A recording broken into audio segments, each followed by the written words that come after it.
और सब फटाफट से रुचिका मैम का 9 बजे का सेशन स्टार्ट हो चुका है।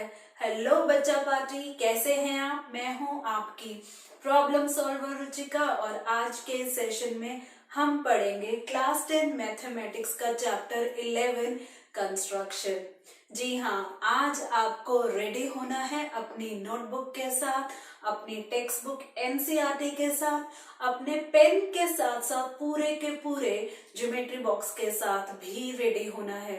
यहाँ पर आज मैं आपको इंस्ट्रक्शंस दूंगी, आपको इंस्ट्रक्शंस को फॉलो करना है और साथ के साथ जैसे जैसे मैं बोलूंगी वैसे वैसे आपको कंस्ट्रक्ट करना है। क्योंकि मेरी रिकमेंडेशन यही रहेगी, आप इस सेशन को सिर्फ देखो और सुनो नहीं, साथ के साथ हैंड्स ऑन भी करो। क्योंकि एक्यूरेसी तभी आएगी जब आप अच्छे से सभी अपने इंस्ट्रूमेंट, अपने पूरे ज्योमेट्री बॉक्स को यूज करके मेरी इंस्ट्रक्शंस को फॉलो करेंगे। यहाँ पर मेरा पेन तो रेडी है, लेकिन आपको अपनी सभी चीजों के साथ रेडी होना है, क्योंकि एक्यूरेसी तो आनी चाहिए। ठीक है बच्चा पार्टी? और यहाँ पे जो नए लर्नर्स आए हैं वो क्या करेंगे? वो करेंगे स्लेडो को सब्सक्राइब और प्रेस करेंगे बेल आइकन, ताकि नोटिफिकेशंस आप तक टाइम टू टाइम मिलती रहे। ठीक है जी, तो जल्दी से स्टार्ट हो जाओ। और यहाँ पर मेरा पेन और मेरी इंस्ट्रक्शंस रेडी हो चुकी है। ठीक है, सेशन में हम सबसे पहले कुछ बेसिक्स की बात करेंगे कंस्ट्रक्शन को लेके। ये बेसिक्स क्या है? सबसे पहले हम बात करेंगे division of a line segment, उसके बाद हम बात करेंगे डिवीजन ऑफ एन एंगल, और नेक्स्ट हम बात करेंगे कंस्ट्रक्शन ऑफ एंगल्स। अगर हम कंस्ट्रक्शन चैप्टर को पढ़ना चाहते हैं तो कुछ बेसिक्स जो है वो आपकी क्लियर होनी चाहिए। अगर मैं डिवीजन ऑफ लाइन सेगमेंट की बात करती हूँ, और ये डिवीजन मैं यहाँ बात करने चाहती हूँ इक्वल डिवीजन का। क्या आपको कोई भी लाइन इक्वली डिवाइड करने आती है? सेम मेरी कोई लाइन है, इसको थोड़ा मैं थिक कर लेती हूँ लाइन का पॉइंट। सेम मेरी कोई लाइन है इस तरह से ए बी। इस लाइन को अगर इक्वली डिवाइड करना है तो क्या करते हैं मालूम है? कंपास लेते हैं, ए पॉइंट पे रखते हैं, और कंपास को ए पॉइंट पे रखने के बाद ये जो पूरी लाइन है ए बी, इसमें आइडिया लेते हैं कि हाफ से ज्यादा कंपास ओपन होनी चाहिए। फिर क्या करते हैं? ओपन करने के बाद ए पॉइंट पे रखकर एक आंख ऊपर एक आंख नीचे, उतने ही रेडियस के साथ बी पॉइंट पर रखकर पुराने वाले दोनों आर्क्स को करना है कट, और हमें मिल जाते हैं दो इंटरसेक्शन पॉइंट्स। फिर क्या करते हैं इन इंटरसेक्शन पॉइंट्स का? इनको हम करते हैं जॉइन स्केल से प्रॉपर। जॉइन जब हम करते हैं तो पूरी लाइन ए बी को किसी पॉइंट पे ये क्रॉस करके जाती है। जिस पॉइंट पे ये क्रॉस करके जाती है, इस पॉइंट का नाम हम ले लेते हैं सी। तो ये जो पॉइंट है सी, ये डेफिनेटली इस पूरी लाइन सेगमेंट का सेंटर पॉइंट है। मतलब लाइन जो है वो इक्वली डिवाइड हो चुकी है सी पॉइंट से। साथ के साथ इस मेथड से जब हम डिवाइड करते हैं तो यहाँ पर हमारा कुछ एंगल फॉर्म होता है। ये एंगल मालूम है कितना है? वैसे तो सिंबल मैंने दिखा दिया है, ये एंगल है 90 डिग्री। तो ये जो मेथड हमने यहाँ पे फॉलो किया है, इस मेथड से हम कोई भी लाइन को बाइसेक्ट कर सकते हैं परपेंडिकुलरली। पढ़ा है ना आपने छोटी क्लासेस में, तो ये कुछ नई बात तो है नहीं है। और साथ के साथ अगर मैं डिवीजन ऑफ एन एंगल की बात करूं, वो भी इक्वल डिवीजन की, तो से हमारे पास एक रे है इस तरह से, और दूसरी रे जिसका कॉमन पॉइंट है वर्टेक्स है इस तरह से। ये पॉइंट हम ले लेते हैं ओ। ये वाली रे जो है हमारी ओ ए, और नीचे वाली है हमारी ओ बी। तो यहाँ पे एंगल जो फॉर्म हो रहा है, मालूम है कौन सा एंगल फॉर्म हो रहा है? ये है एंगल ए ओ बी। तो इस एंगल को अगर इक्वली डिवाइड करना हो तो कैसे करेंगे? पढ़ा है ना आपने छोटी क्लासेस में। हम क्या करेंगे? ओ पॉइंट पे कंपास को रखकर आर्क लगाएंगे, जिससे दोनों रेस पे हमें पॉइंट्स मिल जाएंगे, इंटरसेक्शन पॉइंट्स मिल जाएंगे। एक पॉइंट यहाँ, एक पॉइंट यहाँ। इन दोनों पॉइंट्स के नाम रख ले से एक्स वाई। ठीक है, तो क्या करना है? कंपास लेनी है, ओपन करो सुटेबल रेडियस के साथ। एक बार एक्स पॉइंट पे रखकर एक आर्क लगेगी, और दूसरी बार वाई पॉइंट पर रखकर दूसरी आर्क लगेगी। तो यहाँ पर हमें एक इंटरसेक्शन पॉइंट मिल रहा है। इस इंटरसेक्शन पॉइंट को ओ से ज्वाइन अगर हम कर देते हैं, ये हमें नेक्स्ट जो थर्ड रे यहाँ पर मिल रही है, इस पॉइंट को हम से ले लेते हैं सी। ठीक है, एक रे है हमारी ओ ए, एक है ओ बी, और अभी जो हमें मिली ओ सी, ये जो ओ सी रे है ये पूरे एंगल ए ओ बी को इक्वली डिवाइड कर रही है। ठीक है, ये तो पड़ा हुआ है। आगे अगर मैं नेक्स्ट बात करूं, अगर आपको कभी भी कोई भी कंस्ट्रक्शन चैप्टर पढ़ना है तो वहां पर आपको कुछ एंगल्स को कंस्ट्रक्ट करना आना चाहिए। अगर मैं एंगल्स की बात करूं तो सबसे पहले हम बात करते हैं 60 डिग्री एंगल फॉर्मेशन की। 60 डिग्री को हाफ अगर कर दें तो हमें मिलेगा 30 डिग्री, 30 डिग्री को हाफ कर दें तो हमें मिलेगा 15 डिग्री। ये एंगल्स आपको कंस्ट्रक्ट करने आने चाहिए। सबसे ज्यादा यूज होने वाला एंगल और सबसे ज्यादा इंपॉर्टेंट जो एंगल हम यूज करते हैं वो है 90 डिग्री। पढ़ा है ना आपने? 90 डिग्री को हम हाफ कर देते हैं तो 45 डिग्री हमें मिलता है। 90 डिग्री को कंस्ट्रक्ट करने के बाद 90 डिग्री की हेल्प से हमें मिलता है 75 डिग्री एंगल और साथ के साथ 105 डिग्री एंगल। इन एंगल्स के अलावा 120 डिग्री, 180 डिग्री, इनका बीच का एंगल 150 डिग्री, या फिर हम बात करें 135 डिग्री। ये सारे एंगल्स आपको कंस्ट्रक्ट करने आने चाहिए। तो मैं आपको रिकमेंड करूंगी कि आप इन सभी एंगल्स की एक बार प्रैक्टिस कर लेना अच्छे से। अगर आपको कहीं पे भी डाउट है, कोई भी एंगल आपसे कंस्ट्रक्ट नहीं हो पा रहा, तो आप मेन कमेंट सेक्शन में अपनी क्वेरी ड्रॉप कर सकते हैं। मैं वहां पर आपको हेल्प करने की कोशिश कर सकती हूँ। अगर मुझे लगता है काफी ज्यादा क्वेरीज हैं तो आपके लिए मैं एक स्पेशल सेशन भी तैयार कर सकती हूँ कि how to construct different angles. ठीक है, डिपेंड करता है कि आपकी कितनी क्वेरी आ रही है, बट क्लास 10th बच्चे के लिए ये सभी एंगल्स आना बहुत जरूरी है। ठीक है, तो ये मैं मान के चल रही हूँ कि आपको ये सारे एंगल्स बनाने आते हैं, आपको लाइन को इक्वली डिवाइड करने आता है, आपको एंगल को भी इक्वली डिवाइड करने आता है। इन सभी कॉन्सेप्ट्स के अलावा अगर मैं बात करूं कि पैरेलल लाइन को कैसे ड्रॉ किया जाए जो क्लास 6 में आपने पढ़ा है, तो वो भी मैं मान के चल रही हूँ कि आपको वो आता है। फिर भी डाउट है तो मेन कमेंट सेक्शन में आप क्वेरी ड्रॉप करके तो देखो। ठीक है, इसके अलावा किसी भी ट्रायंगल को कैसे बनाए वो भी आपको आना चाहिए। ये सब चीजें आप क्लास 6 में, क्लास 7 में, क्लास 8 में, क्लास 8 में तो आपने क्वाड्रिलेटरल बनाना सीख लिया था, है ना, और क्लास 9 में आपने ट्रायंगल्स की डिफरेंट वैरायटी की कंस्ट्रक्शन देखी है।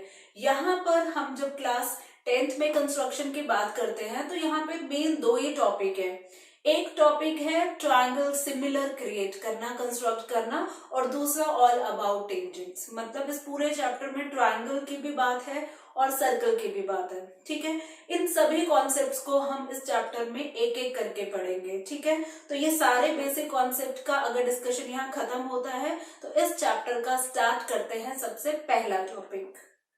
तो पहला टॉपिक है कंस्ट्रक्शन का 11.1 स्टेटमेंट देखते हैं। To divide a line segment in a given ratio.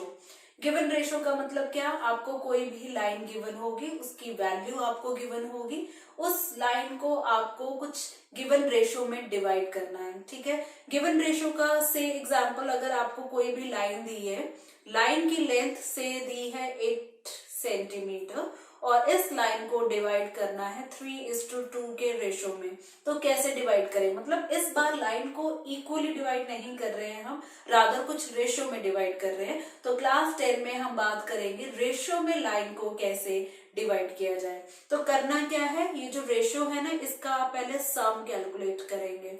3 + 2 का सम होता है 5, और ये जो डिवीजन है लाइन का, जो रेशियो में हम डिवाइड कर रहे हैं, ये इंटरनली कर रहे हैं, मतलब पूरी लाइन दो पार्ट्स में डिवाइड होगी। 3:2 रेशियो है तो एक पार्ट जो है थर्ड फॉर्म का होगा और दूसरा पार्ट सेकंड फॉर्म का होगा। मतलब जो रेशियो है वो 3:2 का होगा, और जब आप इसको पूरा कैलकुलेट करके ऐड करके देखेंगे तो आपको टोटल वैल्यू उसकी उतनी ही लेंथ की मिल जाएगी।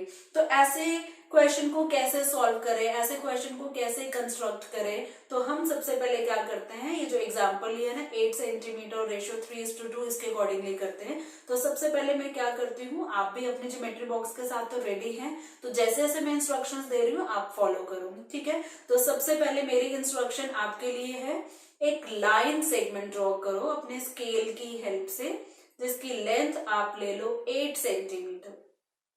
ठीक है। कोई भी कंस्ट्रक्शन के क्वेश्चन को ड्रॉ करने से पहले आप अपने स्पेस का एस्टिमेशन करेंगे। एस्टिमेशन कैसे होगा? जब लाइन को डिवाइड करना है तो आप जब लाइन डिवाइड करेंगे ना तो अपने पेज पर ऊपर ज्यादा जगह नहीं छोड़ेंगे, क्योंकि ये जो कंस्ट्रक्शन है ना ऊपर नहीं होने वाली, लाइन के नीचे होने वाली है। तो ऊपर आप अपनी लाइन जो आपने ड्रॉ की है ना उसके ऊपर 1-2 लाइन छोड़ दो, वो इनफ है। नीचे आपके लाइन के काफी इनफ स्पेस होना चाहिए। ये रेशो पे डिपेंड करता है। रेशो कितना है? 3:2। 3:2 है, ऐड किया 5, तो आपकी जो लाइन सेगमेंट ड्रॉ की है ना इसके नीचे 5 से ज्यादा लाइंस होनी चाहिए। 5 से ज्यादा मतलब +2 +3 लेके चलो, मतलब 8 लाइंस आपके नीचे होनी चाहिए। रूलर अगर आप नोटबुक यूज कर रहे हैं, लाइंस वाली नोटबुक अगर आप यूज कर रहे हैं, तो लाइन सेगमेंट के नीचे 3:2 के हिसाब से कम 8 लाइंस होनी चाहिए। एस्टिमेट लेके चलना, नहीं तो क्या होगा, एग्जाम में भी रूलर लाइंस ही आती है, लाइंस वाली ही शीट्स आती हैं। तो अगर आपने एस्टिमेट नहीं किया तो आपका हो सकता है जो कंस्ट्रक्शन है पेपर के बाहर चली जाए, फिर आप क्रॉस लगाओ, अगला बनाओ। इससे क्या होगा? टाइम वेस्ट हो जाएगा, और टाइम बहुत ही इंपॉर्टेंट होता है एग्जाम में। तो ये प्रैक्टिस आप अभी से करो, ठीक है। एस्टिमेशन स्पेस का पक्का से अच्छे से करना आना चाहिए आपको। तो मैंने क्या बोला, एक लाइन ड्रॉ करो, नीचे कम से कम 8 लाइंस होनी चाहिए, ठीक है। साथ के साथ इसकी लेबलिंग जरूर किया करो। इसकी एंड पॉइंट्स हैं, एंड पॉइंट्स ले लेते हैं, वही ए बी ले लेते हैं, ठीक है। स्टेप्स ऑफ कंस्ट्रक्शन भी हमें लिखनी होती है, तो वहां पर हम ऐसे लिखेंगे, draw a line segment equal to 8 centimetre, ठीक है। ऊपर इसका 8 सेंटीमीटर लिख देते हैं, क्योंकि ऊपर खास कंस्ट्रक्शन नहीं होनी है, नीचे ही होनी है। कर लिया ड्रॉ। ड्रॉ करने के बाद ए से एक रे आपको ड्रॉ करनी है इस तरह से कि वो ए बी के साथ एक्यूट एंगल बनाए, ठीक है। ये मैंने रे ले ली और इसको व्हाइट कलर में ही लेते हैं, ठीक है। ये रे मैंने ले ली, एक्यूट एंगल दिख रहा है आपको, ये छोटा एंगल यहाँ पे बन रहा है। तो इस तरह से आपको रे ड्रॉ करनी है। फटाफट से ये रे ड्रॉ करो, इस तरह से करो कि 8 लाइंस आपकी ऑक्यूपाई हो जाए। तो आपकी यहाँ पे 8 लाइंस एकदम अच्छे से ऑक्यूपाई हो जानी चाहिए। इस तरह से आपने रे को ड्रॉ करना है, ठीक है। ड्रॉ हो गया। अब कंपास ले लो। कंपास आपकी वेल सेट होगी, आई होप टाइट होगी, पेंसिल भी शार्पन होगी, अच्छे से टाइट इंसर्ट की हुई है, ठीक है। अपने ज्योमेट्री बॉक्स में कम से कम 2 पेंसिल जरूर रखो, एक कंपास के अंदर और एक बाहर, ठीक है। तो अपनी कंपास को खोलो सुटेबल रेडियस के साथ, और ये जो सम किया है ना हमने 5 आर्क्स लगाओ इस रे पे। इस रे पे भी हम इसका नेमिंग कर देते हैं। ये पॉइंट मैं यहाँ पे ले रही हूँ x, तो रे का नाम है ax, ठीक है। हमें क्या करना है, ए पॉइंट पे कंपास को रखना है और एक पहली आर्क लगा देनी है। कितनी आर्क्स लगानी है? 5 आर्क्स लगानी है। पहली आर्क लगाई, पहली आर्क पे अब कंपास रखो और दूसरी आर्क लगा दो, फिर दूसरी आर्क पे कंपास रखो, तीसरी लगा दो। तो ऐसे करते करते टोटल 5 की 5 आर्क्स आपकी ड्रॉ हो जानी चाहिए इक्वल डिस्टेंसेस के साथ। करो फटाफट से करो, और साथ के साथ लेबलिंग भी करो, जैसे मैं कर रही हूँ। ए के बाद जो पहली आर्क है उसकी लेबलिंग मैंने की A1, फिर उसके बाद A2, A3, A4, A5। कर लिया बच्चा पार्टी। अब हम क्या करेंगे, एक लाइन सेगमेंट में चूज कर रही हूँ यहाँ फिर से, और B और A5 को मैं ज्वाइन करना चाहती हूँ, ठीक है। तो यहाँ पर हमारी B और जो A है, A5 है, ये लाइन जो है ज्वाइन हो चुकी है। अच्छे से ज्वाइन करना है, यहाँ पर आपकी कोई मिस्टेक नहीं होनी चाहिए, एक्यूरेसी आपकी पूरी होनी चाहिए। मैं तो रफली ड्रॉ कर रही हूँ, बट आपके पास सारे इंस्ट्रूमेंट है तो आप अच्छे से ड्रॉ करो, ठीक है। तो हमारी B और A5 यहाँ कनेक्ट होगी, आपकी भी हो चुकी होगी। अब क्या करना है, ये जो B और A5 जो यहाँ पे हमें लाइन मिली है, इस लाइन से पैरेलल एक लाइन ड्रॉ करनी है, लेकिन कहाँ वो हम डिसाइड करेंगे। ये रेशो से, रेशो है 3:2। ये जो रे बनी है हमारी AX, इसमें 3:2 ढूंढेंगे। 3:2 हमें मिलेगा A3 पे और A5 पे, मतलब A से लेकर A3 का रेशो 3 रहेगा और A3 से लेकर A5 का रेशो 2 रहेगा, तो ये बन जाएगा 3:2। तो ये जो लाइन है ना BA5, इसके पैरेलल में A3 से एक लाइन हमें ड्रॉ करनी है। अब पैरेलल लाइन कैसे ड्रॉ करते हैं ये मैं आपकी हेल्प करती हूँ। आपको क्या करना है, फिर से कंपास लेनी है, कंपास को सुटेबल रेडियस के साथ ओपन करना है, ना ज्यादा बड़ी और ना ज्यादा छोटी। ठीक है, अब इस कंपास को जो आपने खोली है A5 पे रखो, सबके सब बच्चा पार्टी A5 पे रखो और इस तरह से आर्क ड्रॉ कर लो। ठीक है, ये आपकी लाइन को क्रॉस करके जाएगी, ऐसे आर्क ड्रॉ कर लो। और ये जो आर्क ड्रॉ की है ना, यहाँ पे पॉइंट्स, हमें नए पॉइंट्स मिले हैं, इन पॉइंट्स की लेबलिंग भी कर देते हैं। थोड़ी एक्स्ट्रा लाइन होगी है यहाँ पर ये वाला पॉइंट, इसकी लेबलिंग करते हैं और साथ के साथ ये वाला पॉइंट मिला है, इसकी लेबलिंग करते हैं। से इन दोनों पॉइंट्स को मैं ले रही हूँ M एंड N। ठीक है, और ये जो कंपास ओपन की है ना, सेम रेडियस के साथ, हिलानी नहीं है कंपास, A3 पे रखकर ऐसे ही सेम आंक लगा देनी है। ठीक है, लगाओ। और यहाँ पर ये जो पॉइंट मिला है ना, इस पॉइंट का नाम भी हम रख लेते हैं से D। आप ये रखो ये D पॉइंट। अब क्या करना है, अपनी कंपास फिर से लो, इसको M पॉइंट पे रखो। ठीक है, M पॉइंट पे रखने के बाद N तक खोलो। M से N तक खोलने के बाद अब आपकी कंपास रेडी हो चुकी है, M और N जितनी खुल चुकी है। अब इसको D पे रखो कंपास को और कट लगा दो। ठीक है, व्हाइट से लगा रही हूं मैं कट, ये कट हमारा लग गया। कट लगने के बाद ये जो कट हमें मिला, इसका पॉइंट हम ले लेते हैं से E। अब ये जो E पॉइंट है और ये जो A3 पॉइंट है ना, इसको स्केल से ज्वाइन करो। मैं यहाँ पे लाइन सेगमेंट ले लेती हूँ और यहाँ पर मैं ये ज्वाइन कर देती हूँ। ठीक है, व्हाइट कलर से। तो यहाँ पर हमारी ये जो लाइन है, बेसिकली मेरी तो रफ फिगर है, पैरेलल नहीं दिख रही है, बट आप जब एक्यूरेसी से इसको ड्रॉ करोगे तो आपको एग्जैक्ट पैरेलल लाइन मिलेगी। ठीक है, कंपास आपकी बिल्कुल भी लूज नहीं होनी चाहिए। अब ये जो लाइन आपको मिली है ना, A3 से लेकर ये AB को कहीं कट कर रही है, इसका पॉइंट का नाम हम रख लेते हैं से C। ठीक है, यहाँ पे मैंने छोटा सा लिख दिया C। तो अब आपकी पूरी जो लाइन है AB, ये दो पार्ट्स में डिवाइड हो चुकी है, AC एंड BC। और आप मानोगे यही रेशो है 3:2, मतलब हमारी कंस्ट्रक्शन अब डन हो चुकी है। तो अब हम क्या करेंगे, जब कंस्ट्रक्शन हो जाती है तो हम क्या लिखते हैं मालूम है बच्चा पार्टी, हम लिखते हैं स्टेप्स ऑफ कंस्ट्रक्शन। ठीक है, ये जरूर लिखने होते हैं, 1 मार्क की इसकी वेटेज रहती है। आपका एग्जाम में क्वेश्चन ये 4 मार्क्स का आ सकता है। अगर उन्होंने जस्टिफिकेशन पूछी है तो 2 मार्क्स की कंस्ट्रक्शन रहेगी, 1 मार्क के स्टेप्स ऑफ कंस्ट्रक्शन रहेंगे और 1 मार्क की जस्टिफिकेशन रहेगी। कई बार जस्टिफिकेशन नहीं पूछते हैं तो आप कंस्ट्रक्शन के बाद क्या करेंगे, स्टेप्स ऑफ कंस्ट्रक्शन जरूर लिखेंगे। तो वहां वेटेज रहती है 3+1, 3 कंस्ट्रक्शन के लिए और 1 स्टेप्स ऑफ कंस्ट्रक्शन के लिए। तो आप कुछ भी मिस नहीं करेंगे। ठीक है, तो स्टेप्स ऑफ कंस्ट्रक्शन में सबसे पहले मालूम है बच्चा पार्टी क्या किया था, ड्रॉ किया था किसको, AB को, और कितना लिया था, 8 सेंटीमीटर। ओके, ड्रॉ करने के बाद, लाइन सेगमेंट ड्रॉ करने के बाद एक और हमने जो रे है ड्रॉ की थी, वो क्या थी हमारी AX। ये रे है, रे का सिंबल है। और कोई भी रे या लाइन जब हम ड्रॉ करते हैं उसकी कोई मेजरमेंट नहीं होती।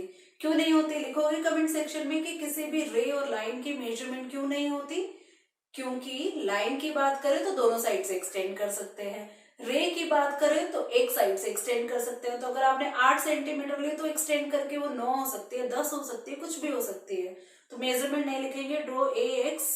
लेकिन इसमें कंडीशन थी such that it makes an acute angle with किसके साथ, with AB, है ना। इस तरह से हमने शो किया। उसके बाद क्या किया बच्चा पार्टी, फटाफट से बताओ। उसके बाद हमने क्या किया, इक्वल आर्क्स लगाई, है ना। ड्रॉ कितनी, अरे कहाँ भागे जा रहे हो पेन महाशय, दोबारा लिखती हूं मैं।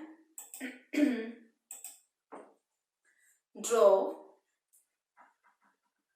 5 इक्वल आर्क्स ऑन किस पे, AX रे पे। ठीक है, आर्क्स लगाने के बाद नंबर 4 पॉइंट में यहां लिख रही हूं। आर्क लगाने के बाद हमने क्या किया बताओ बच्चा पार्टी, कमेंट सेक्शन में बताओ। हमने ज्वाइन किया, ज्वाइन A5 एंड B। ठीक है, ज्वाइन करने के बाद बताओ क्या किया, हमने एक लाइन पैरेलल ड्रॉ की। इस लाइन का नाम है A3C पैरेलल टू A5B, है ना। पैरेलल ड्रॉ करने के बाद हमारी जो गिवन लाइन AB 8 सेंटीमीटर है वो रिक्वायर्ड रेशियो में डिवाइड हो चुकी है। तो हम लिख सकते हैं AC is to BC is the required ratio. ये लास्ट लाइन रहेगी हमारी स्टेप्स ऑफ कंस्ट्रक्शन की। तो यहाँ पे स्टेप्स ऑफ कंस्ट्रक्शन हमारे कंप्लीट होते हैं। अब बात रहेगी जस्टिफिकेशन की। जस्टिफिकेशन के लिए मैं ये फिगर को करती हूँ कॉपी, लेके चलते हैं नीचे। और जस्टिफिकेशन में हम क्या करते हैं, क्वेश्चन को जैसे प्रूव करते हैं ना वैसा वैसा सॉल्व करते हैं। हमें क्या प्रूव करना है कि ये जो AC is to BC हमें मिला ना, लास्ट लाइन जो यहाँ पर मिली है AC is to BC, ये रिक्वायर्ड रेशो है। रिक्वायर्ड रेशो मतलब ये 3:2 है, ये हमें प्रूव करना है। तो ठीक है, जल्दी से हम प्रूव करते हैं। मैं यहाँ पे ट्रायंगल लेना चाहूंगी। इन ट्रायंगल आपको दिख रही है यहाँ पे कोई ट्रायंगल, ट्रायंगल है A5B। फोकस डालो, इस ट्रायंगल पे फोकस डालो। हमने इस ट्रायंगल में A3C को पैरेलली कंस्ट्रक्ट किया है A5B के साथ, है ना। ये क्यों पैरेलल है, हम लिखेंगे बाय कंस्ट्रक्शन। तो जब किसी भी ट्रायंगल में हमें इस तरह से पैरेलल लाइन मिलती है तो कुछ याद है आपको, if a line is drawn parallel to one side of a triangle then it will divide the other two sides in the same ratio. मालूम है किसकी स्टेटमेंट मैं बोल रही हूँ, मालूम है तो कमेंट सेक्शन में फटाफट से लिखकर बताओ। ये स्टेटमेंट है किसकी, थेल्स थ्योरम की, मतलब BPT, बेसिक प्रोपोर्शनैलिटी थ्योरम। तो हम क्या लिखेंगे, this implies that AC by BC equal to A3 by A3 A5। और रीजन क्या लिखेंगे, रीजन लिखेंगे हम BPT। और मालूम है आपको BC नहीं, हमारा ऊपर क्या है AC। इसको इरेज करते हैं, मैं वापस लिख रही हूं। This implies that AC by BC, मालूम है आपको A3 कितना है, A3 थर्ड पार्ट है और A3 to A5 है 2 पार्ट है। तो यहाँ पे हम लिख सकते हैं 3:2, यही तो हमें प्रूव करना है। तो हम यहाँ पर लिखेंगे हेंस जस्टिफाइड, हेंस प्रूव्ड नहीं, यो वाला हमारा हेंस प्रूव नहीं, यहाँ पर हम लिखेंगे हेंस जस्टिफाइड। तो इस तरह से हमारी गिवन लाइन जो है रिक्वायर्ड रेशो में डिवाइड हो चुकी है, साथ के साथ स्टेप्स ऑफ कंस्ट्रक्शन भी दे दिए हमने और जस्टिफिकेशन भी दे दी। तो यहाँ पर हमने 11.1 कंस्ट्रक्शन कंप्लीट की। अब इसके बेसिस पे हम एग्जाम्पल या एक्सरसाइज चेक करें। एक बार जल्दी से अपनी एनसीईआरटी बुक चेक करो और इसका सिमिलर क्वेश्चन ढूंढो। इसका सिमिलर क्वेश्चन आपको मिलेगा एक्सरसाइज 11.1 और ये है क्वेश्चन नंबर 1 मिला। इस क्वेश्चन की स्टेटमेंट पढ़े, draw a line segment of length 7.6 centimetre and divide it in the ratio of 5:8। Measure the 2 parts, 2 parts जो यहाँ पे मिलेंगे उनको मेजर करना है। ठीक है, तो बिल्कुल सेम है कंस्ट्रक्शन 11.1 में जो किया वही करना है। तो अपने टूल्स, अपने ज्योमेट्री बुक्स के साथ आप तो रेडी हैं, मेरे इंस्ट्रक्शन को फॉलो करो फटाफट से। सबसे पहले आप लाइन ड्रॉ करेंगे। मैं यहाँ पे लाइन ले लेती हूँ और इसकी जो मेजरमेंट रहेगी वो रहेगी 7.6। लेकिन ये लाइन ड्रॉ करने से पहले आपने एस्टिमेशन अच्छे से करना है। लाइन के ऊपर हम ज्यादा कुछ कंस्ट्रक्ट तो नहीं कर रहे हैं, तो आप 1-2 लाइन छोड़ो, लाइन ड्रॉ करो। लाइन ड्रॉ करो इस तरह से कि उसके जो नीचे है इनफ स्पेस होना चाहिए। इस लाइन के नीचे कितना स्पेस होना चाहिए, रेशो है 5:8, काफी बड़ा रेशो है। हमने तो अभी 3:2 वाला किया है, 5 जिसका सम 5 मिला है। 5:8 मतलब 13 लाइन्स नीचे, उससे ज्यादा रखनी है आपने, 2 या 3 लाइन एक्स्ट्रा। तो नीचे आपके 15-16 लाइन्स होनी चाहिए। एग्जाम में आपकी हॉरिजॉन्टल शीट्स आती हैं, अगर ऑफलाइन एग्जाम की बात करें तो हॉरिजॉन्टल शीट्स आती हैं। तो अगर आपको लगता है वर्टिकली स्पेस नहीं है तो आप हॉरिजॉन्टली यूज कर सकते हैं। ठीक है, आपका रजिस्टर भी आप ऐसे ही चेक करो कैसे यूज करना है, लेकिन स्पेस की चेकिंग आप फटाफट से अच्छे से करेंगे। तो 13 पॉइंट्स का मतलब आपके पास 15-16 या 17 लाइन्स नीचे होनी चाहिए। ठीक है, तो यहाँ पे मेरे पास कितनी लाइंस है, 1 2 3 4 5 6 7 8 9 10 11, मेरे पास भी लाइंस कम है ना। तो मुझे तो और स्पेस चाहिए नीचे, तो मैं स्पेस कैसे लाऊंगी, मेरा तो सिस्टम है तो मेरे पास तो स्पेस बन ही जाएगा। ठीक है, बन गया मेरा तो स्पेस। ओके जी, थोड़ा ऊपर नीचे तो मैं कर ही सकती हूँ, मेरे को तो कोई प्रॉब्लम नहीं है, आपके पास इनफ स्पेस होना चाहिए। ठीक है, अब इस लाइन का नाम रखें हम ए बी। कितनी इसकी मेजरमेंट रखी है, ऊपर लिखते हैं 7.6 सेंटीमीटर। अब क्या करना है, जैसे हमने पीछे किया, अब हम क्या करेंगे, एक रे ड्रॉ करेंगे ए पॉइंट से। ठीक है, काफी लंबी रे रहेगी आपकी ये मैंने तो नीचे तक ले लिया।